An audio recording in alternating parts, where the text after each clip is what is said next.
제가 저희 대덕교회에서만 시편 84편을 아마 한 네다섯 번째쯤 설교를 하는 것 같아요.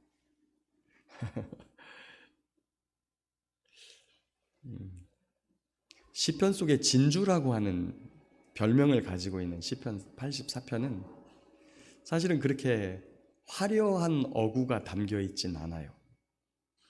그런데 가만히 묵상해 보면 우리의 마음을 위로하고 주께서 우리를 주님의 집으로 인도하셔서 그곳에서 우리를 만나주시고 회복하시는 그 은혜를 우리에게 알려주시고 보여주시고 우리에게 요구하시는 그러한 내용입니다.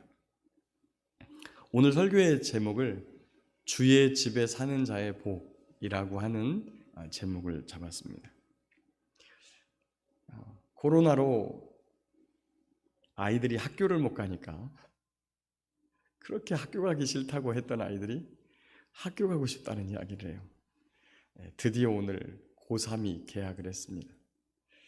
다음 주에는 연차적으로 이렇게 해서 지금 6월 8일까지인가 초등학생까지 개학을 하는 것으로 지금 계획이 잡혀 있는 것 같아요.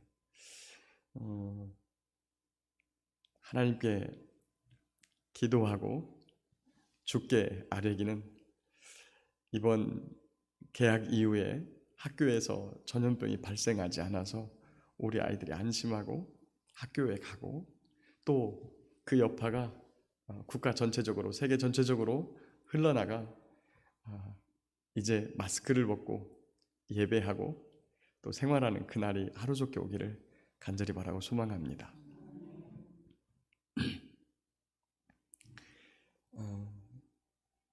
예배를 못 드리니까 그래도 저희는 주일날 낮에라도 예배를 쉬지 않고 드려서 너무 감사한데 예배를 못 드리니까 처음에 성도들이 굉장히 당황하시더라고요.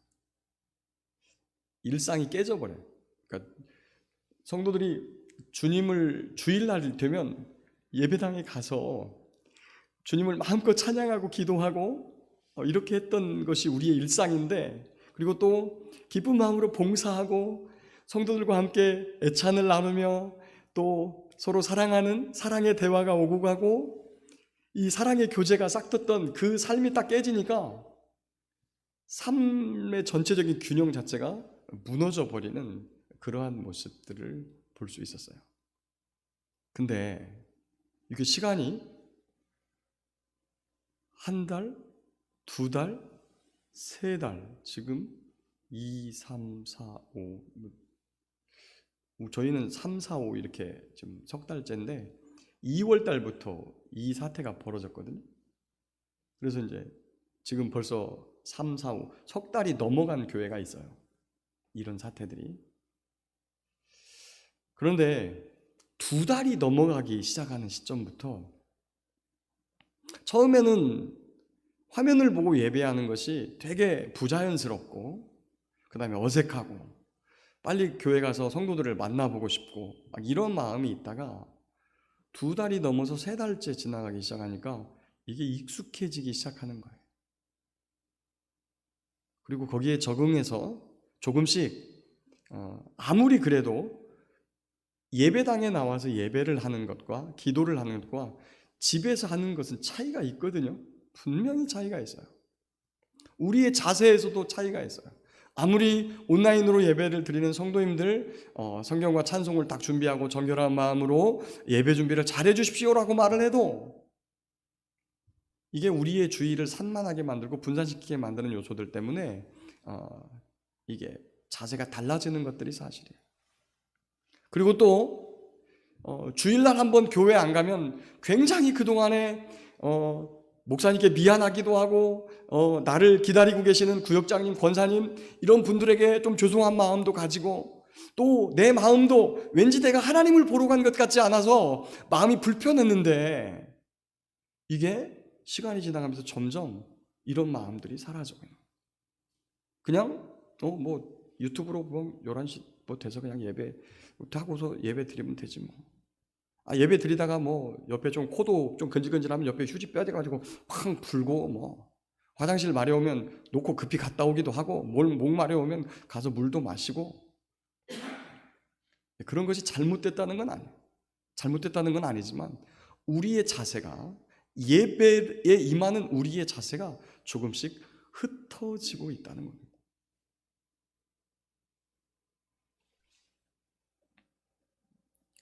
오늘 이 설교 제목을 4절로 잡았어요. 주의 집에 사는 자들은 복이 있나니 그들이 항상 주를 찬송하리이다. 자, 그런데 주의 집에 사는 자가 그 집을 얼마나 사모했느냐. 여기 1절에 보니까 만군의 여호와여 주의 장막이 어찌 그리 사랑스러운지요. 오늘 새벽에 새벽 기도를 하러 나와 있는데, 예배 준비를 하고서 저도 이제 뭐 이렇게 실시간 예배가 되지 않으니까 한 4시 반쯤 나와가지고 불을 켜고 그때 컴퓨터를 부팅해 놓고 이렇게 유튜브 방송 준비를 하고 있는데 어떤 분이 들어왔어요. 한 45분쯤 새벽 기도 하시나요? 그래서 예, 그랬더니 제천에 지금 어제 나가다 보니까 저쪽 제천 축구장 쪽에 야간 등이 켜져 있더라고요. 지금 그 동호회 그 축구 대회가 제천에서 열리나 봐요. 거기 왔던 감독님 한 분이 성경을 들고서 새벽 기도를 왔더라고요. 예전에 이 앞을 지나가다 보니까 예배당이 너무 예뻐가지고 언제 이 교회에서 한번 예배를 드리고 싶다. 그래서 찾아오셨대요. 그래서 그분하고 오늘 새벽 기도를 같이 하고 또 끝나고 나서 여러 가지 이야기들을 좀 나누고 했었습니다. 그분이 축구 감독이다 보니까 그런 경기가 거의 대부분 토요일 아니면 주일에 벌어지는 거예요. 그리고 동호회 행사가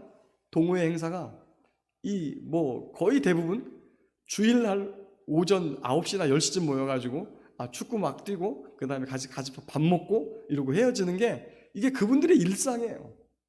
근데 그분들을 맡고 있는 감독을 하다 보니까 이분이 주일날 예배드리기가 매우 어려우신 분이에요. 평생을 50년을 예수를 믿었는데 평생 동안 그렇게 운동을 하다 보니까 주일날 공적인 예배를 드리기가 매우 어려운 이런 직업을 가지고 계세요. 그러면서도 여기 와가지고 저희 마을에서 하룻밤을 주무셨더라고요. 아시는 분이 있으셔서. 그러면서 새벽 기도를 하고 싶어서 예배당에 성경을 가지고 시간을 내서 이렇게 나오셨던 분이에요. 우리 김덕경 성도님하고 월요일부터 비 맞아가면서 여기 앞에 화단 정리를 싹 했어요. 8년 만에 처음으로 철쭉들을 좀 딱 정리하고 막 이제 꽃이 지기 시작해서 한번 마음 먹고 딱 쳐놨습니다. 그리고 풀을 다 뽑고 막 이랬더니 지금 그래서 좀 앞이 훤해져요. 아마 밝은 날 보시면 어이구 막 그런데 또 저게 예쁘게 또 싹이 나서 이렇게 하면 또 꽃이 잘 예쁘게 핀다 그래요. 그걸 기대하면서 또 그걸 해놨습니다. 주의 궁정이 어찌 그리 사랑스러운지요. 2절에 내 영혼이 여호와의 궁정을 사모하며 쇠약하며 내 마음과 육체가 살아계시는 하나님께 부르짖나이다. 얼마나 궁정을 사모하는지 쇠약해진다는 거예요. 10절에 보면 주의 궁정에서의 한 날이 다른 곳에서의 첫날보다 나은지. 여러분 정말 그렇게 생각하십니까? 정말 그렇게 생각하세요? 코로나 사태로 인해 가지고 온라인으로 예배 집에서 편하게 드리는 게 조금씩 몸에 익어져가는 이때에 이 말을 들으니까 왠지 마음 한구석이 조금 찔림이 되는 것 같아요. 그럼에도 불구하고 이 수요일 날 불편한 마스크를 끼고 하나님께 찬송하고 기도하러 여기에 찾아와 나오신 여러분을 예수님의 이름으로 축복합니다. 그런데 이 시편 기자가 84편을 지은 이 고라 자손이 왜 이렇게 여호와의 궁정을 사모하고 내 마음이 쇠약해질 때까지 주님을 바라보는 것일까? 그것은 바로 6절에 힌트가 있습니다. 그들이 눈물 골짜기로 지나갈 때에 그곳에 많은 샘이 있을 것이며 이른 비가 복을 채워주나이다. 저와 여러분들이 어떻습니까? 지금 오늘 기도를 좀 할 텐데요. 추봉호 성도님 아버님이 고관절 수술한 스프링이 살을 뚫고 밖으로 삐져나와가지고 이게 천천히 나오면서 안에 염증을 일으켜가지고 아주 급하게 가서 서울에 가가지고 수술을 하고 계세요. 수술을 했어요.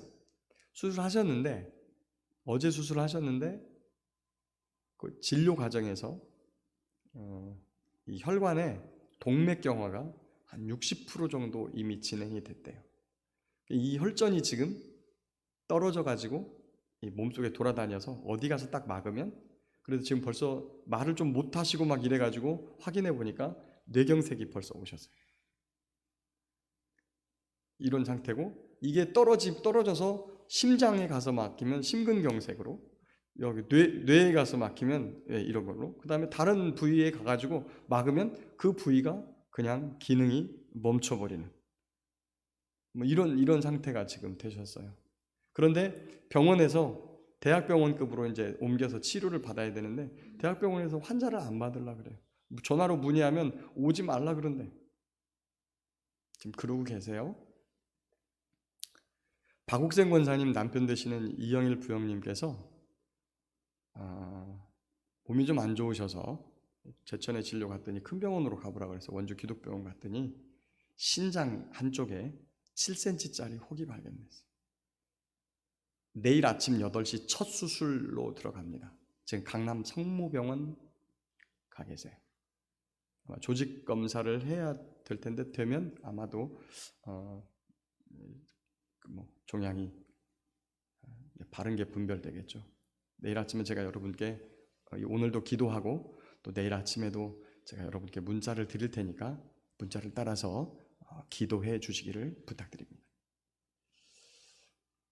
그 외에도 지금 우리 성도님들 중에 또 우리 가족들 중에 아프고 불편하신 분이 많이 계십니다.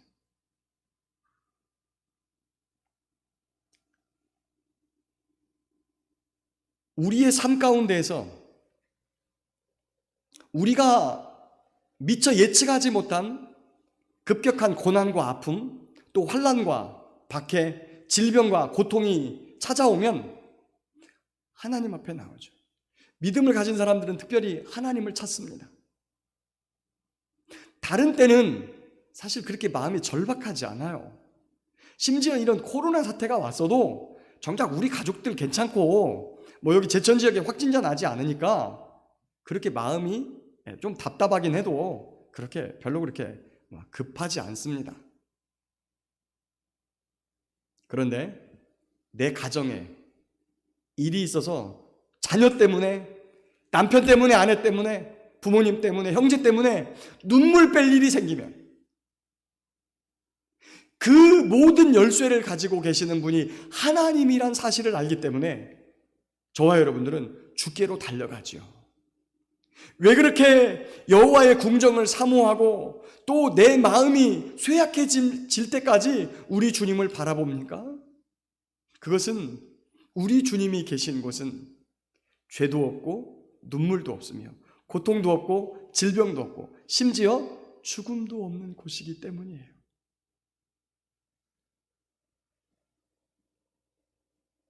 이 밤에 눈물 골짜기로 주님 앞에 나온 여러분의 삶에 주께서 많은 샘으로 채워주시고 이른 비가 복을 채워주시기를 간절히 바라고 축복합니다. 가장 필요할 때, 가장 간절할 때 하나님의 은혜가, 그리고 가장 목마를 때 주님의 생수가 우리의 삶에 터져 나오는 그곳이 어디냐? 바로 주의 집이라고 하는 것이죠. 저는 제가 성경을 통해서 성전이 의미하는 바가 예수님이란 사실을 깨닫고 나서부터 이 건물을 성전이라 부르지 않습니다. 저는 예배당이라고 해요. 예배당이라고. 그런데 이 밤에 여기에 성전이 있습니다. 그게 뭡니까? 그렇죠. 우리의 마음이죠. 근데 우리의 마음이 그냥 성전이 아니라 여기에 누가 있을 때?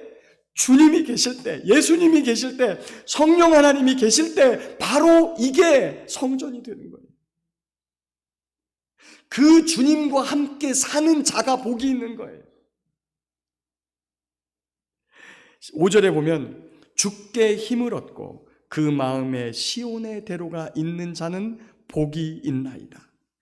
맨 마지막 12절에 만군의 여호와여 주께 의지하는 자는 복이 있나이다. 주님은 우리의 기도를 들으십니다. 주님께서는 우리의 문제를 해결할 능력이 계십니다. 우리가 고통스러움을 이미 알고 계십니다. 우리가 주님께 나와서 주님께 가기를 간절히 기다리고 계십니다. 아담이 죄 짓는 현장, 나뭇잎으로 치마 엮어 입는 현장, 심지어 동산에 거니시는 여호와의 소리를 듣고 나무 뒤에 숨을 때도 주님은 다 보고 계시고 알고 계세요.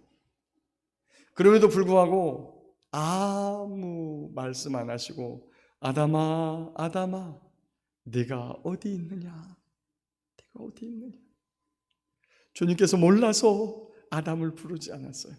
주님께서 그가 한 일을 몰라서 아담을 찾지 않았어요. 어디 있느냐고 묻지 않으셨습니다. 그가 한 모든 일을 아시고 그가 어디에 있는지도 다 아시면서도 아담아 아담아 부르십니다. 때때로 우리가 하나님 앞에 나아갈 때 우리가 행한 일 때문에, 우리의 삶의 모습 때문에 하나님께 나아가기를 주저하고 그 다음에 망설일 때가 얼마나 많이 있는지 몰라요. 그럴 때 하나님 부르십니다. 아담아 아담아 네가 어디 있느냐. 우리의 죄를 몰라서, 우리의 삶의 모습을 몰라서, 우리의 형편과 처지를 몰라서 부르는 게 아니라 기다리고 계시는데 찾아오지 않는 우리를 향해 손을 내밀면서 우리에게 다가오시는 거예요. 그 마음에 시온의 대로가 있다고 하는 것은 예수님이 우리의 마음속으로 들어오도록 바른 길이 있어야 되는데 늘 우리는 어그러진 삶을 삽니다. 그럼에도 불구하고 주님의 곁으로 불러주셔서 하나님의 복과 은혜로 채워주시는 놀라운 은총의 은총의 삶으로 우리를 인도해 주십니다. 그러한 삶이 이 밤에 이루어지기를 간절히 바라고 축복합니다. 7절에 보니까 그들은 힘을 얻고 더 얻어 나아가 시온에서 하나님 앞에 각기 나타나리이다 합니다. 사도 바울의 서신, 바울 서신을 보면 옥중서신에도 나와 있고 데살로니가서에도 나와 있는 말씀 중에 이런 말씀이 있습니다. 너희 안에 착한 일을 시작하시니가 그리스도의 날까지 너희를 보존하시기를 내가 간구한다. 우리 안에 보내주신 성령 하나님이 말할 수 없는 탄식으로 우리를 위하여 중보하시고 우리를 위해 구하시는 귀한 은혜가 있는 줄 믿습니다. 이 밤도 그 성령님과 함께 호흡하면서 주님, 나의 형편을 돌아보아 주십시오. 주님, 나를 인도해 주십시오. 그리하여 마침내 우리 주님 앞에 아름답고 복된 모습으로 설 수 있도록 저와 여러분의 삶에 주의 은혜가 가득 차고 넘치는 이 밤 되기를 간절히 바라고 소망합니다. 이런 복을 누가 받나요? 바로 주의 집에 사는 자들이 받습니다. 주의 집에 사는 자들이라고 하는 것은 성전 되신 주님과 함께 가고 함께 오고 함께 눕고 함께 일어나고 함께 사는 사람들, 바로 주님과 동행하는 삶을 말씀하십니다. 이 밤도 말씀을 붙들고 주님, 저와 함께 해주십시오. 제가 주님과 함께 하겠습니다 라고 하는 간절한 고백과 또 결단과 또 헌신의 다짐이 있는 귀한 마음 되기를 간절히 바라고 소망합니다. 그리하여 하나님이 부어주시는 충만한 은혜, 많은 샘이 터지고 그리고 이른 비의 은총 딱 맞게 하나님께서 우리를 도우시고 인도하시는 그 은혜가 회복의 밤이, 치료의 밤이, 구원의 밤이 이 밤이 되시기를 간절히 바라고 축복합니다.